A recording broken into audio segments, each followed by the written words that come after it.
સમજે 2 જણાને બોલાવો કે ખારા માણા પાસે બેહાડો. નકરું આમ હું સમજાવે એમ ન સમજે.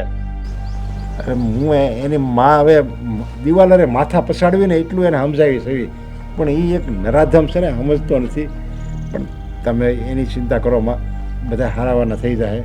તમે હવે છે ને આ વાતને અહીંયા જ રફા દફા કરો, બધું હરખું થઈ જાય. હા ભાઈ, અમે નહીં કહેવી, પણ તમે ગામમાં બધાને કહેવા જાય તમે મારી વાત બીજે નહીં કરતા, બીજે વાત નહીં કરતા. આખા ગામને ખબર છે, આખા ગામને ઠેકાણે વાતો થાય છે. એમાં હું તો ક્યાંક હાયલો હતો ને તો સાઈન મારા બેટા વાત કરે. હું ઈ જ કહું છું, સાઈન વાત કે કરે બહુ મોટ- પાછાને કહે નહીં હા, કાંઈ. બહુ મોટી ફૂઈ થઈને ગયો તો આ કરાવી લે હગાઈ. તો એક કામ કરો, હાલો આપણે જાય. ચા પાણી ચા પાણી તમે પીવો, અમારે ચા પાણી નથી પીવો, પણ ઓલાને સમજાવજો. હા. ચા પાણી પહેલી વાર આવું થયું મારા આંગણે. મહેમાન ચા પાણી પીધા વગરના વૈયા ગયા. એ આ મારા નાલાયક દીકરાના હિસાબે